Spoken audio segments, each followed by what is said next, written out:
എല്ലാവർക്കും കേരള PSC ട്രെൻഡ്സിലേക്ക് വീണ്ടും സ്വാഗതം. നമ്മുടെ ചാനലിൽ ഇപ്പോൾ വന്നുകൊണ്ടിരിക്കുന്നത് SCRT റിവിഷൻ സീരീസ് ആണ്. അത് പ്രകാരമുള്ള ക്ലാസ്സുകളാണ് നിലവിൽ വന്നുകൊണ്ടിരിക്കുന്നത്. അപ്പോൾ നമ്മുടെ റിവിഷൻ സീരീസൊക്കെ എല്ലാവർക്കും ഉപകാരപ്പെട്ടു അല്ലെങ്കിൽ ഉപകാരമായി എന്നറിഞ്ഞതിൽ വളരെ സന്തോഷം.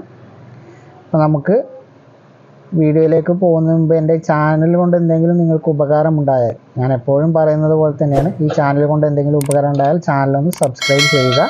നിങ്ങൾക്ക് ഉപകാരപ്പെട്ടതുപോലെ മറ്റുള്ളവർക്കും ഉപകാരപ്പെടുമെന്ന ബോധ്യമുണ്ടെങ്കിൽ ഷെയർ ചെയ്ത് മറ്റുള്ളവരിലേക്ക് എത്തിക്കുക. പിന്നെ നമുക്കൊരു ടെലിഗ്രാം ചാനലുണ്ട്. അതിൽ ജോയിൻ ചെയ്യാനായിട്ട് കേരള PSC ട്രെൻഡ്സ് അവസാനം Z ആണ്, ഈ മുകളിൽ കാണാൻ ഇതുപോലെ ടൈപ്പ് ചെയ്താൽ ടെലിഗ്രാമിൽ സെർച്ച് ചെയ്താൽ നിങ്ങൾക്ക് ജോയിൻ ചെയ്യാൻ കഴിയും. ഇല്ലെങ്കിൽ നമ്മളെ ബയോയിലെ ലിങ്കിലും നമ്മളെ ടെലിഗ്രാം ഗ്രൂപ്പിൻ്റെ ലിങ്ക് ഉണ്ട്, അപ്പോൾ അങ്ങനെയും കയറാം. അപ്പോൾ നമുക്ക് നേരെ നമ്മുടെ ചോദ്യങ്ങളിലേക്ക് പോവാം. ആദ്യത്തെ ചോദ്യം നോക്കാം. ഇന്ത്യയുടെ ഭാവി നിർണ്ണയിക്കപ്പെടുന്നത് ഇന്ത്യയുടെ ക്ലാസ് മുറികളിലാണ്. ആരുടെ വാക്കുകളാണ്? ഇന്ത്യയുടെ ഭാവി നിർണ്ണയിക്കപ്പെടുന്നത് ഇന്ത്യയുടെ ക്ലാസ് മുറികളിലാണ് എന്ന് പറഞ്ഞതാരാണ്? Doctor APJ Abdul Kalam, doctor S Radhakrishnan, doctor DS Kothari, doctor Lakshmanaswami Mudaliar. ഉത്തരം ഏതാണ്? ഓപ്ഷൻ C ആണ്. ഡോക്ടർ DS കോത്താരിയാണെന്ത് ഇന്ത്യയുടെ ഭാവി നിർണ്ണയിക്കപ്പെടുന്നത് ഇന്ത്യയുടെ ക്ലാസ് മുറികളിലാണ് എന്ന് പറഞ്ഞത്. ഇന്ത്യയുടെ ഭാവി നിർണ്ണയിക്കപ്പെടുന്നത് ഇന്ത്യയുടെ ക്ലാസ് മുറികളിലാണ് എന്ന് പറഞ്ഞതാരാണ്? Doctor DS കോത്താരിയാണ്. കോത്താരി കമ്മീഷൻ്റെ തലവനായ ഡോക്ടർ DS കോത്താരിയാണ്. ഇനി നമുക്കെന്താണ് വരും ചോദ്യങ്ങളിൽ പഠിക്കാനുള്ളതാണ്. S രാധാകൃഷ്ണൻ കമ്മീഷനും DS Kothari commission, Lakshmanaswami Mudaliar commission. ഈ 3 കമ്മീഷനുകളുമാണ് എന്താണ് സ്വതന്ത്ര ഇന്ത്യയിലെ വിദ്യാഭ്യാസ കമ്മീഷനുകളാണ്. ഇവയുടെ പരിഷ്കാരങ്ങളും ഇവർ മുന്നോട്ട് വെച്ച ശുപാർശകളൊക്കെ നമുക്ക് പ്രധാനമായിട്ടും പഠിക്കാനുള്ള ഭാഗമാണ്. ഇപ്പോൾ ഡോക്ടർ DS കോത്താരിയുടെ വാക്കുകളാണ് ഇന്ത്യയുടെ ഭാവി നിർണ്ണയിക്കപ്പെടുന്നത് ഇന്ത്യയുടെ ക്ലാസ് മുറികളിലാണ് എന്നുള്ള വാക്ക്. സ്വതന്ത്ര ഇന്ത്യയിലെ ആദ്യത്തെ വിദ്യാഭ്യാസ കമ്മീഷൻ ഏതാണ്? സ്വതന്ത്ര ഇന്ത്യയിലെ ആദ്യത്തെ വിദ്യാഭ്യാസ കമ്മീഷൻ ഏതാണ്?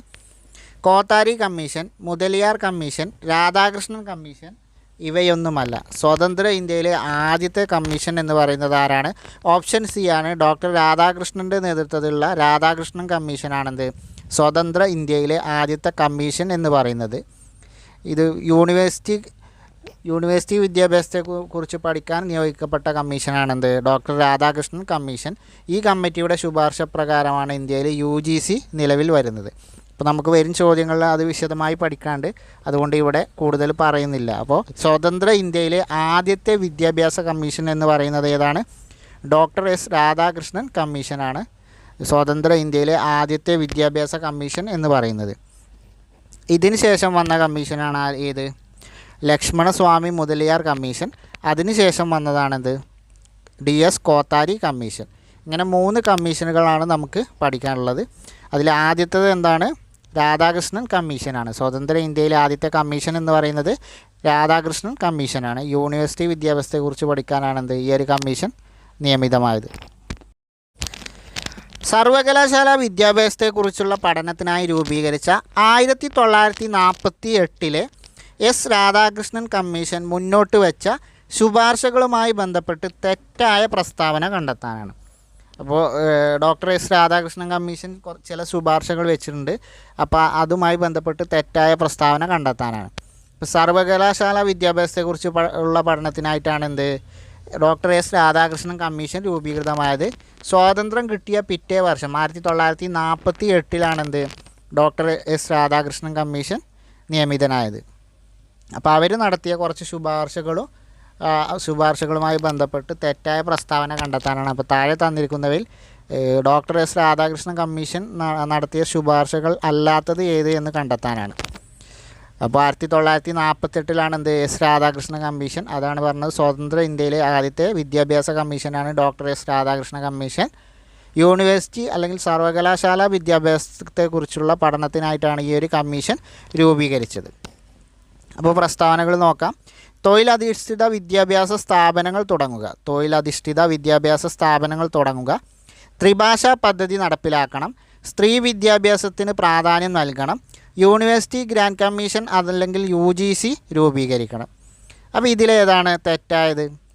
ഉത്തരം ഓപ്ഷൻ ബി ആണ്. ത്രിഭാഷാ പദ്ധതി നടപ്പിലാക്കണം എന്നുള്ളതാണ് എന്ത് ഇതിൽ തെറ്റായ പ്രസ്താവന. അല്ലെങ്കിൽ എസ് രാധാകൃഷ്ണൻ മുന്നോട്ട് വെച്ച ശുപാർശകളിൽ പെടാത്തത് എന്താണ്? ത്രിഭാഷാ പദ്ധതി നടപ്പിലാക്കണം എന്നുള്ളതാണ്. ത്രിഭാഷാ പദ്ധതി നടപ്പിലാക്കണമെന്ന് നിർദ്ദേശിച്ച അല്ലെങ്കിൽ ശുപാർശ മുന്നോട്ട് വെച്ച കമ്മീഷൻ ഏതാണ്? ലക്ഷ്മണസ്വാമി മുതലിയാർ കമ്മീഷനാണ്. മുതലിയാർ കമ്മീഷനാണ് ത്രിഭാഷാ പദ്ധതി നടപ്പിലാക്കണമെന്ന ശുപാർശ മുന്നോട്ട് വെച്ചത്. അപ്പോൾ ആദ്യത്തെ കമ്മീഷനായ 1948 എസ് രാധാകൃഷ്ണൻ കമ്മീഷൻ മുന്നോട്ട് വെച്ച ശുപാർശകൾ എന്തൊക്കെയായിരുന്നു? തൊഴിലധിഷ്ഠിത വിദ്യാഭ്യാസ സ്ഥാപനങ്ങൾ തുടങ്ങുക, സ്ത്രീ വിദ്യാഭ്യാസത്തിന് പ്രാധാന്യം നൽകണം, അതുപോലെ എന്താണ് UGC അല്ലെങ്കിൽ യൂണിവേഴ്സിറ്റി ഗ്രാൻഡ് കമ്മീഷൻ രൂപീകരിക്കണം. ഈ 3 ശുപാർശകളാണ് സ്വതന്ത്ര ഇന്ത്യയിലെ ആദ്യത്തെ വിദ്യാഭ്യാസ കമ്മീഷനായ 1948 ഡോക്ടർ എസ് രാധാകൃഷ്ണൻ്റെ നേതൃത്വത്തിലുള്ള രാധാകൃഷ്ണൻ കമ്മീഷൻ മുൻപോട്ട് വെച്ച ശുപാർശകൾ. ഏതൊക്കെയായിരുന്നു ശുപാർശകൾ? തൊഴിലധിഷ്ഠിത വിദ്യാഭ്യാസ സ്ഥാപനങ്ങൾ തുടങ്ങുക, സ്ത്രീ വിദ്യാഭ്യാസത്തിന് പ്രാധാന്യം നൽകുക, യൂണിവേഴ്സിറ്റി ഗ്രാൻഡ് കമ്മീഷൻ അല്ലെങ്കിൽ UGC രൂപീകരിക്കുക. അപ്പോൾ ത്രിഭാഷാ പദ്ധതി നടപ്പിലാക്കണമെന്നുള്ള പ്രസ്താവന ബി ആണ് ഇതിൽ തെറ്റ്. ആ ശുപാർശ മുന്നോട്ട് വെച്ചത് മുതലിയാർ കമ്മീഷനാണ്. അടുത്ത ചോദ്യം നോക്കാം. സെക്കൻഡറി വിദ്യാഭ്യാസ മേഖലയെക്കുറിച്ചുള്ള പഠനത്തിന് 1952 നിയമിച്ച ഡോക്ടർ ലക്ഷ്മണസ്വാമി മുതലിയാർ കമ്മീഷൻ മുന്നോട്ട് വെച്ച ശുപാർശകളിൽ ഉൾപ്പെടുന്നത് ഏതൊക്കെ? സെക്കൻഡറി വിദ്യാഭ്യാസത്തെക്കുറിച്ച് പഠിക്കുന്നതിന് വേണ്ടി വെച്ച കമ്മീഷനാണിത്. ലക്ഷ്മണസ്വാമി മുതലിയാർ കമ്മീഷൻ എന്നറിയപ്പെടുന്നത്. ഡോക്ടർ ലക്ഷ്മണസ്വാമി മുതലിയാരുടെ നേതൃത്വത്തിലുള്ള മുതലിയാർ കമ്മീഷൻ എന്തിന് വേണ്ടിയിട്ടുള്ള കമ്മീഷനാണ്? സെക്കൻഡറി വിദ്യാഭ്യാസ മേഖലയെക്കുറിച്ചുള്ള പഠനത്തിന് വേണ്ടി രൂപീകരിച്ച കമ്മീഷനാണ്. 1952 1948 യൂണിവേഴ്സിറ്റി വിദ്യാഭ്യാസത്തെക്കുറിച്ച് പഠിക്കാൻ ഡോക്ടർ എസ് രാധാകൃഷ്ണൻ കമ്മീഷൻ വന്നു. 4 വർഷത്തിന് ശേഷം 1952 ലക്ഷ്മണസ്വാമി മുതലിയാരുടെ നേതൃത്വത്തിൽ സെക്കൻഡറി വിദ്യാഭ്യാസത്തെക്കുറിച്ച് പഠിക്കാൻ മുതലിയാർ കമ്മീഷൻ മുന്നോട്ട് വന്നു. ഈ മുതലിയാർ കമ്മീഷൻ മുന്നോട്ട് വെച്ച ശുപാർശകളിൽ ഉൾപ്പെടുന്നതാണ് നമ്മളോട് ചോദിച്ചിട്ടുള്ളത്. പ്രസ്താവനകൾ നോക്കാം. ത്രിഭാഷാ പദ്ധതി നടപ്പിലാക്കണം, സെക്കൻഡറി തലത്തിൽ വിദ്യാഭ്യാസ കമ്മീഷൻ രൂപീകരിക്കണം, വിവിധോദ്ദേശ സ്കൂളുകൾ സ്ഥാപിക്കണം, അധ്യാപക പരിശീലന സമിതി രൂപീകരിക്കണം. ത്രിഭാഷാ പദ്ധതി നടപ്പിലാക്കണം, സെക്കൻഡറി തലത്തിൽ വിദ്യാഭ്യാസ കമ്മീഷൻ രൂപീകരിക്കണം, വിവിധോദ്ദേശ സ്കൂളുകൾ സ്ഥാപിക്കണം, അധ്യാപക പരിശീലന സമിതി രൂപീകരിക്കണം. അപ്പോൾ എന്താണ് ഈ 4 ശുപാർശകളും എന്താണ് മുതലിയാർ കമ്മീഷൻ മുന്നോട്ട് വെച്ച ശുപാർശകളാണ് എന്ത് ഈ 4. അപ്പോൾ 1, 2, 3, 4 എന്നിവ എന്നാണ് എന്ത് ഉത്തരം വരിക. അപ്പോൾ ഈ 4 ശുപാർശകളും മുതലിയാർ കമ്മീഷൻ മുന്നോട്ട് വെച്ചതാണ്. മുതലിയാർ കമ്മീഷൻ 1952 സെക്കൻഡറി വിദ്യാഭ്യാസത്തെക്കുറിച്ച് പഠിക്കാൻ വന്ന കമ്മീഷനാണ്. അവർ മുന്നോട്ട് വെച്ച ശുപാർശകൾ എന്തൊക്കെയാണ്? ത്രിഭാഷാ പദ്ധതി നടപ്പിലാക്കണം, സെക്കൻഡറി തലത്തിൽ വിദ്യാഭ്യാസ കമ്മീഷൻ രൂപീകരിക്കണം, വിവിധോദ്ദേശ സ്കൂളുകൾ സ്ഥാപിക്കണം, അധ്യാപക പരിശീലന സമിതി രൂപീകരിക്കണം. ഈ 4 ശുപാർശകളാണ് മുതലിയാർ കമ്മീഷൻ മുന്നോട്ട് വെച്ചത്. 1952 മുതലിയാർ കമ്മീഷൻ സെക്കൻഡറി വിദ്യാഭ്യാസം. 1948 doctor S Radhakrishnan commission university വിദ്യാഭ്യാസം അല്ലെങ്കിൽ സർവകലാശാല വിദ്യാഭ്യാസം. അദ്ദേഹത്തിൻ്റെ ശുപാർശ പ്രകാരമാണ് എന്ത് UGC രൂപീകരിച്ചത്. അപ്പോൾ നമുക്കിനി അടുത്ത ചോദ്യം നോക്കാം. വിദ്യാഭ്യാസത്തിൻ്റെ ദേശീയ മാതൃകയെ പറ്റിയുള്ള നിർദ്ദേശം നൽകാൻ വേണ്ടി 1964 നിയമിച്ച ഡോക്ടർ DS കോത്താരി കമ്മീഷൻ നടത്തിയ ശുപാർശകളിൽ ഉൾപ്പെടാത്തത് കണ്ടെത്തുക. അപ്പോൾ അടുത്ത കമ്മീഷനാണെന്ത് 1964 ഡോക്ടർ DS കോത്താരിയുടെ നേതൃത്വത്തിലുള്ള കോത്താരി കമ്മീഷൻ. എന്തിനു വേണ്ടിയിട്ടായിരുന്നു? വിദ്യാഭ്യാസത്തിൻ്റെ ദേശീയ മാതൃകയെ പറ്റിയുള്ള നിർദ്ദേശം നൽകാൻ. വിദ്യാഭ്യാസത്തിൻ്റെ ദേശീയ മാതൃകയെ പറ്റിയുള്ള നിർദ്ദേശം നൽകാൻ. അതായത് അഖിലേന്ത്യാ തലത്തിലുള്ള അല്ലെങ്കിൽ ദേശീയ തലത്തിൽ തന്നെ വിദ്യാഭ്യാസത്തിന് ഒരു മാതൃക, ദേശീയ തലത്തിലുള്ള ഒരു മാതൃകയെ പറ്റി നിർദ്ദേശം നൽകുന്നതിന് വേണ്ടിയിട്ടാണ് എന്ത് DS കോത്താരിയുടെ നേതൃത്വത്തിൽ കോത്താരി കമ്മീഷൻ 1964 രൂപീകരിച്ചത്. 1948 എന്താണ് യൂണിവേഴ്സിറ്റി വിദ്യാഭ്യാസം അല്ലെങ്കിൽ സർവകലാശാല വിദ്യാഭ്യാസത്തെക്കുറിച്ചുള്ള ഡോക്ടർ എസ് രാധാകൃഷ്ണൻ കമ്മീഷൻ. 4 വർഷത്തിന് ശേഷം 1952 ലക്ഷ്മണസ്വാമി മുതലിയാരുടെ നേതൃത്വത്തിൽ മുതലിയാർ കമ്മീഷൻ എന്തിനെക്കുറിച്ച്? സെക്കൻഡറി വിദ്യാഭ്യാസത്തെക്കുറിച്ച്. ഇനി വിദ്യാഭ്യാസത്തിൻ്റെ ഒരു ദേശീയ മാതൃകയെ പറ്റിയുള്ള ശുപാർശകൾ നൽകുന്നതിന് വേണ്ടിയിട്ട് 12 വർഷത്തിന് ശേഷം 1952 കഴിഞ്ഞ് 12 വർഷത്തിന് ശേഷം 1964 DS കോത്താരിയുടെ നേതൃത്വത്തിലുള്ള കോത്താരി കമ്മീഷൻ രൂപീകരിച്ചത്. എന്തിനു വേണ്ടിയിട്ടാണ്? വിദ്യാഭ്യാസത്തിൻ്റെ ദേശീയ മാതൃകയെ പറ്റിയുള്ള നിർദ്ദേശം നൽകാൻ വേണ്ടി. അപ്പോൾ അവർ നടത്തിയ ശുപാർശകളിൽ ഉൾപ്പെടാത്തത് കണ്ടെത്താനാണ് 4 പ്രസ്താവനകൾ നോക്കാം. 10+2+3 മാതൃകയിൽ വിദ്യാഭ്യാസം നടപ്പിലാക്കണം. അധ്യാപക പരിശീലന സമിതി രൂപീകരിക്കണം. സെക്കൻഡറി തലത്തിൽ തൊഴിലധിഷ്ഠിത വിദ്യാഭ്യാസം നടപ്പിലാക്കണം. മൂല്യവിദ്യാഭ്യാസത്തിന് ഊന്നൽ നൽകണം. ഒന്നുകൂടി നോക്കാം. 10+2+3 മാതൃകയിൽ വിദ്യാഭ്യാസം നടപ്പിലാക്കണം. അധ്യാപക പരിശീലന സമിതി രൂപീകരിക്കണം. സെക്കൻഡറി തലത്തിൽ തൊഴിലധിഷ്ഠിത വിദ്യാഭ്യാസം നടപ്പിലാക്കണം. മൂല്യവിദ്യാഭ്യാസത്തിന് ഊന്നൽ നൽകണം. അപ്പോൾ അവർ നടത്തിയ കോത്താരി കമ്മീഷൻ നടത്തിയ ശുപാർശകളിൽ പെടാത്തത് ഏതാണ്? ഓപ്ഷൻ ബി ആണ്, അധ്യാപക പരിശീലന സമിതി രൂപീകരിക്കണം എന്നുള്ളത്. ഈ ഒരു ശുപാർശ നടത്തിയ ആളാരാണ്? മുതലിയാർ കമ്മീഷനാണ്. 1952 മുതലിയാർ കമ്മീഷനാണ് എന്ത്? അധ്യാപക പരിശീലന സമിതി രൂപീകരിക്കണം എന്ന് പറഞ്ഞത്. മുതലിയാർ കമ്മീഷൻ എന്താണ്? സെക്കൻഡറി വിദ്യാഭ്യാസത്തെക്കുറിച്ച് പഠിക്കാൻ വേണ്ടി നിയോഗിക്കപ്പെട്ട കമ്മീഷനാണ്. അപ്പോൾ ഈ വിദ്യാഭ്യാസത്തിൻ്റെ ദേശീയ മാതൃകയെ പറ്റി നിർദ്ദേശം നൽകാൻ വേണ്ടി 1964 നിയമിച്ച ഡോക്ടർ DS കോത്താരിയുടെ നേതൃത്വത്തിലുള്ള കോത്താരി കമ്മീഷൻ മുന്നോട്ട് വെച്ച ശുപാർശകൾ എന്തൊക്കെയായിരുന്നു? 10+2+3 അതായത് SLC +2 ഡിഗ്രി ആ ലെവലിൽ ആ മാതൃകയിൽ വിദ്യാഭ്യാസം നടപ്പിലാക്കണം എന്ന് പ്രഖ്യാപിച്ച അല്ലെങ്കിൽ ആ ശുപാർശ മുന്നോട്ട് വെച്ചതാരാണ്? കോത്താരി കമ്മീഷനാണ്. അതുപോലെ എന്താണ്? സെക്കൻഡറി തലത്തിൽ തൊഴിലധിഷ്ഠിത വിദ്യാഭ്യാസം നടപ്പിലാക്കണമെന്ന ശുപാർശ വെച്ചതും കോത്താരി കമ്മീഷനാണ്. മൂല്യവിദ്യാഭ്യാസത്തിന് ഊന്നൽ നൽകണമെന്ന ശുപാർശയും മുന്നോട്ട് വെച്ച ആളാണ് കോത്താരി കമ്മീഷൻ. അപ്പം 3 ശുപാർശകളായിരുന്നു.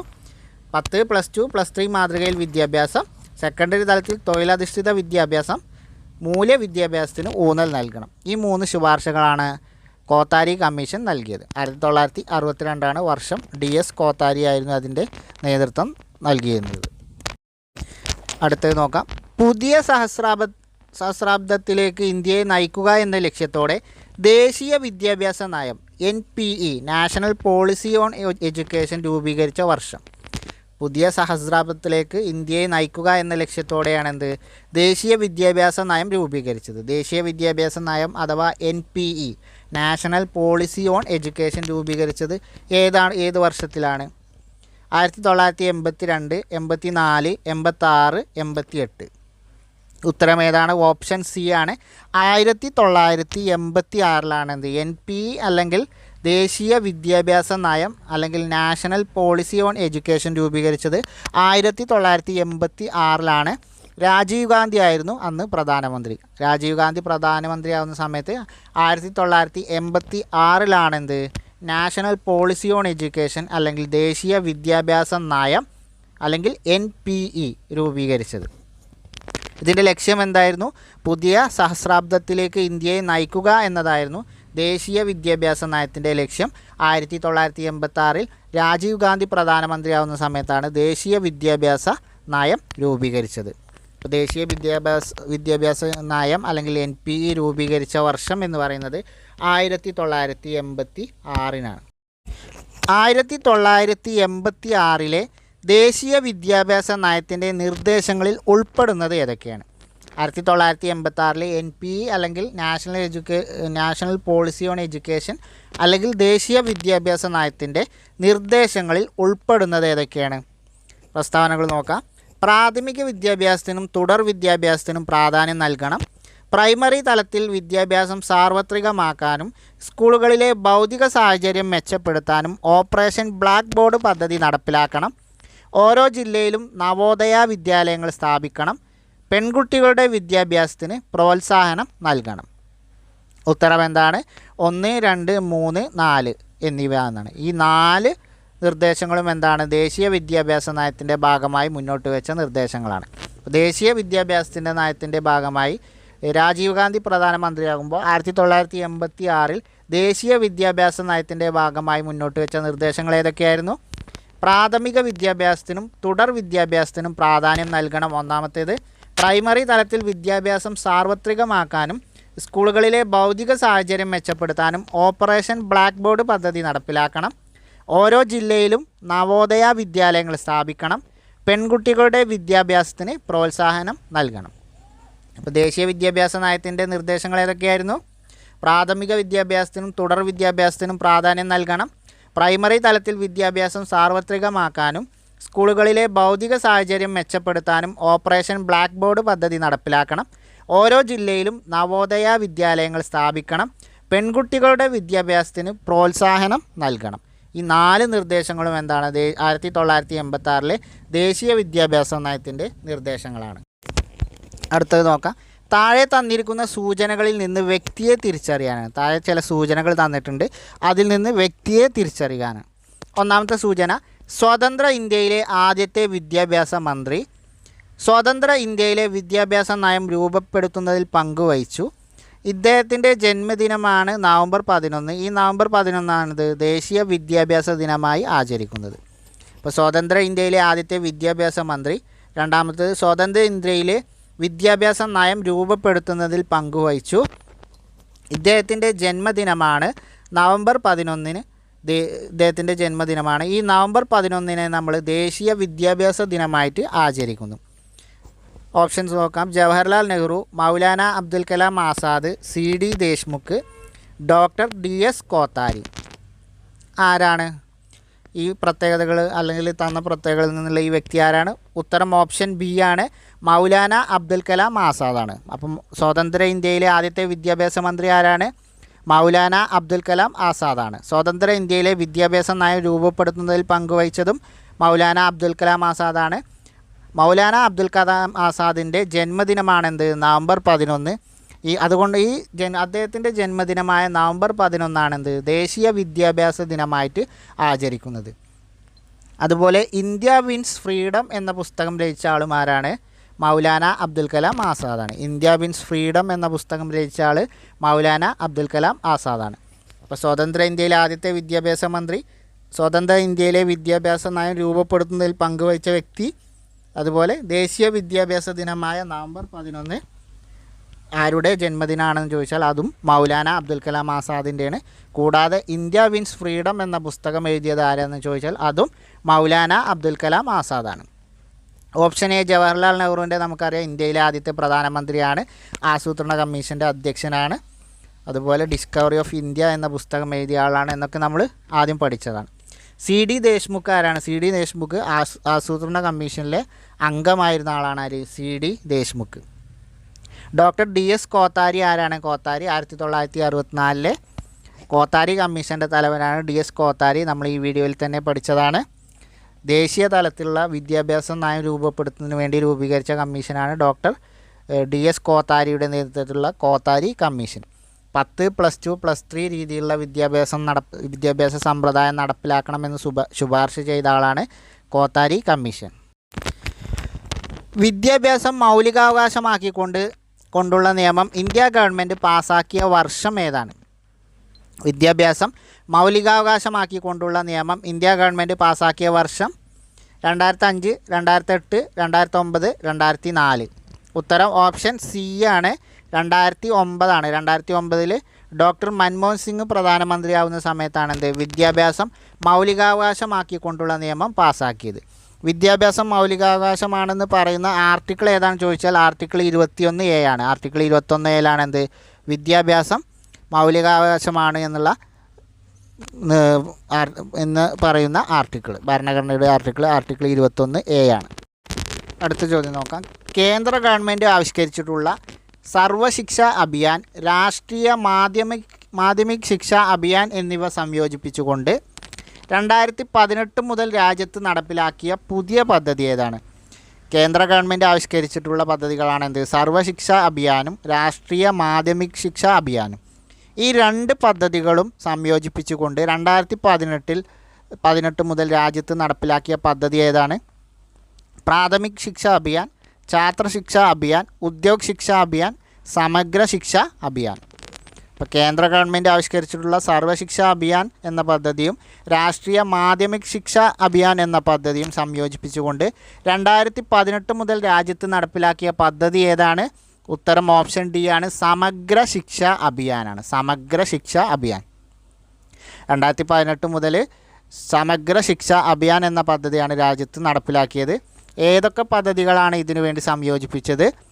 സർവശിക്ഷാ അഭിയാനും രാഷ്ട്രീയ മാധ്യമിക് ശിക്ഷാ അഭിയാനും ഈ 2 പദ്ധതികളും സംയോജിപ്പിച്ചുകൊണ്ടാണ് 2018 മുതൽ സർവശിക്ഷാ അഭിയാൻ എന്ന പദ്ധതി നിലവിൽ വന്നത്. സമഗ്ര ശിക്ഷാ അഭിയാൻ എന്ന പദ്ധതി നിലവിൽ വന്നത്. സർവശിക്ഷാ അഭിയാനും മാധ്യമിക് ശിക്ഷാ അഭിയാനും സംയോജിപ്പിച്ചുകൊണ്ട് 2018 മുതൽ രാജ്യത്ത് നടപ്പിലാക്കിയ പദ്ധതിയാണ് സമഗ്ര ശിക്ഷാ അഭിയാൻ. സമഗ്ര ശിക്ഷാ അഭിയാൻ, അത് പേരിൽ തന്നെ കിട്ടുമല്ലോ, സമഗ്രമായത് സമഗ്ര ശിക്ഷാ അഭിയാൻ, രണ്ടും കൂടെ ചേർത്തിട്ട് സമഗ്ര ശിക്ഷാ അഭിയാൻ എന്ന പദ്ധതി രാജ്യത്ത് നടപ്പിലാക്കി.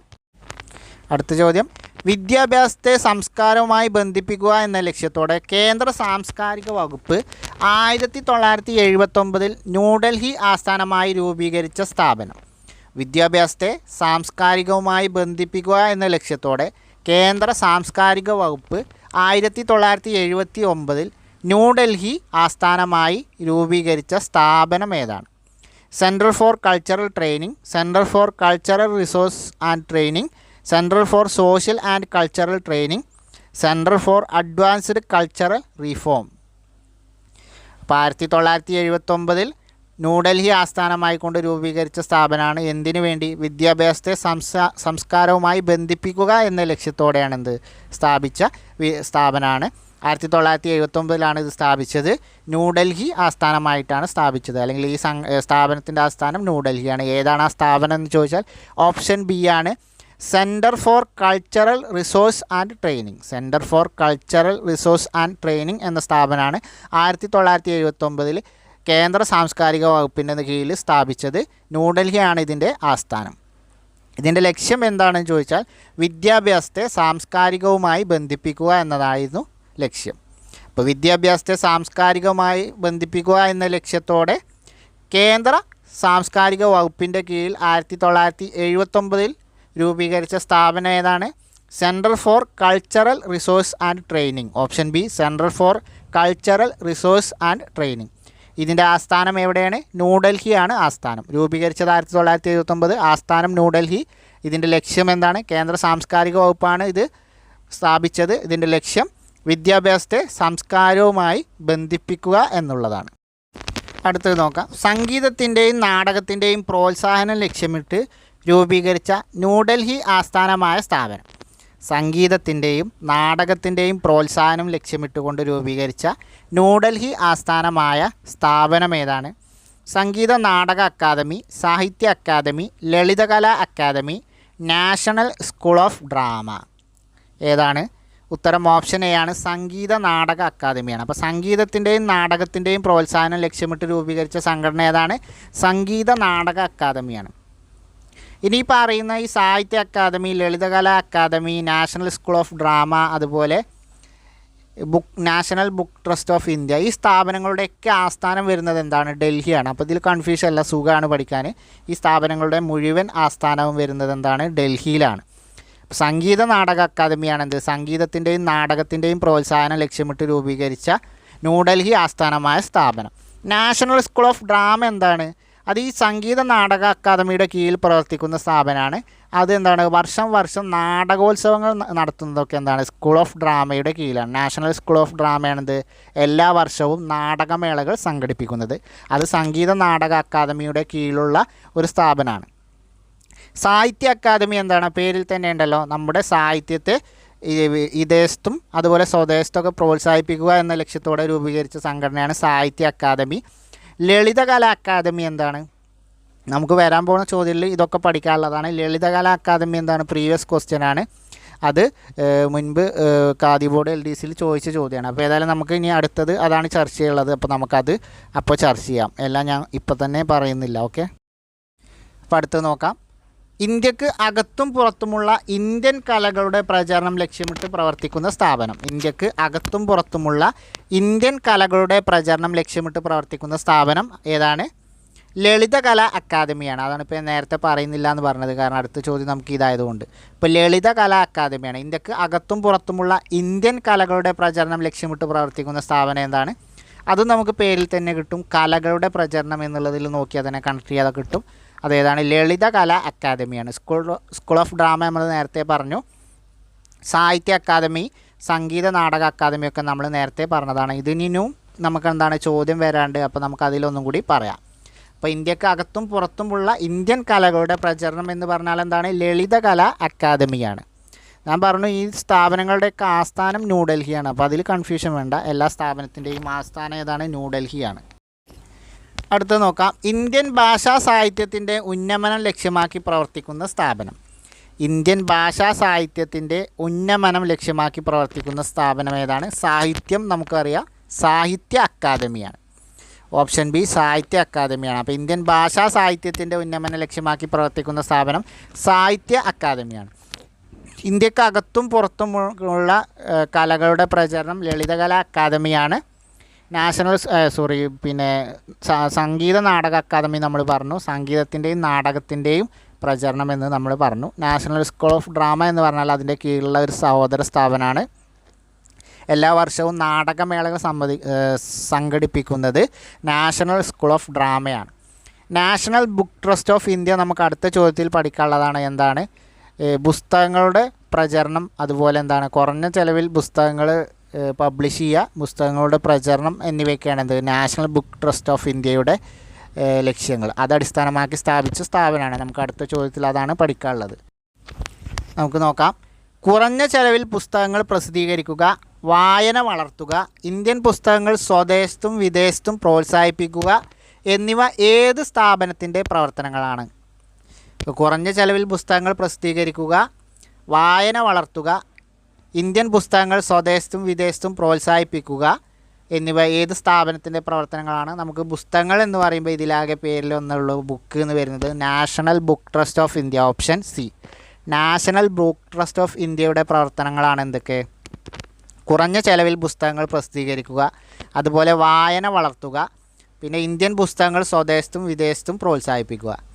അപ്പോൾ കുറഞ്ഞ ചെലവിൽ പുസ്തകങ്ങൾ പ്രസിദ്ധീകരിക്കുക, വായന വളർത്തുക, ഇന്ത്യൻ പുസ്തകങ്ങൾ സ്വദേശത്തും വിദേശത്തും പ്രോത്സാഹിപ്പിക്കുക എന്നീ ലക്ഷ്യങ്ങൾ മുൻനിർത്തി സ്ഥാപിച്ച സ്ഥാപനം ഏതാണ്?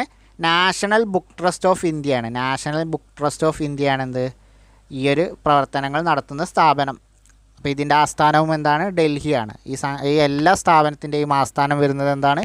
ഡൽഹിയാണ്.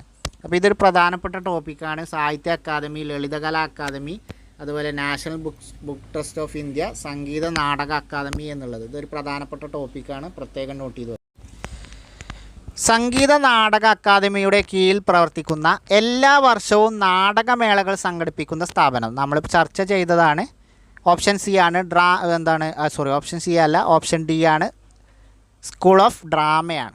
ഇപ്പോൾ സ്കൂൾ ഓഫ് ഡ്രാമയാണെന്ത്? സംഗീത നാടക അക്കാദമിയുടെ കീഴിൽ പ്രവർത്തിക്കുന്ന ഒരു സ്ഥാപനമാണെന്ത്? School of drama. ഈ സ്കൂൾ ഓഫ് ഡ്രാമയാണെന്ത്? എല്ലാ വർഷവും നാടകമേളകൾ സംഘടിപ്പിക്കുന്നത്. ഇപ്പോൾ എല്ലാ വർഷവും നാടകമേളകൾ സംഘടിപ്പിക്കുന്ന സംഗീത നാടക അക്കാദമിയുടെ കീഴിൽ പ്രവർത്തിക്കുന്ന സ്ഥാപനം എന്ന് പറയുന്നത് ഏതാണ്? School of ഡ്രാമയാണ്. School of drama. ആ പേരിൽ തന്നെ ഉണ്ടല്ലോ ഡ്രാമ എന്ന് പറയുമ്പോൾ എന്താകുക? അത് സംഗീത നാടക അക്കാദമിയുടെ കീഴിലാണെന്ന് മനസ്സിലാക്കുക. നാടകമേളകൾ നടത്തുന്നതും ആരാണ്? School of ഡ്രാമയാണ്. ഇതിൻ്റെയും ആസ്ഥാനം എന്താണ്? ഡൽഹിയാണ്. എല്ലാറ്റിൻ്റെയും ആസ്ഥാനം വരുന്നത് ഡൽഹിയാണ്. ലോകത്തിൻ്റെ എല്ലാ ജനവിഭാഗത്തിൻ്റെയും സൗഖ്യവും സ്വാതന്ത്ര്യവും ഉറപ്പുവരുത്തുന്ന വലിയ ദൗത്യം ഏറ്റെടുത്തുകൊണ്ട് എല്ലാവരുമായും സൗഹൃദപരമായ സഹകരണമാണ് നമ്മുടെ ലക്ഷ്യം. ആരുമായും പ്രശ്നങ്ങൾ സൃഷ്ടിക്കുന്നതിന് ഞങ്ങൾ തയ്യാറല്ലെന്നാണ് ലോകരാജ്യങ്ങളോട് ഉണർത്താനുള്ളത്. ലോകത്തെ എല്ലാ ജനവിഭാഗത്തിൻ്റെയും സൗഖ്യവും സ്വാതന്ത്ര്യവും ഉറപ്പുവരുത്തുന്ന വലിയ ദൗത്യം ഏറ്റെടുത്തുകൊണ്ട് എല്ലാവരുമായും സൗഹൃദപരമായ സഹകരണമാണ് നമ്മുടെ ലക്ഷ്യം. ആരുമായും പ്രശ്നങ്ങൾ സൃഷ്ടിക്കുന്നതിന് ഞങ്ങൾ തയ്യാറല്ലെന്നാണ് ലോകരാജ്യങ്ങളോട് ഉണർത്താനുള്ളത്.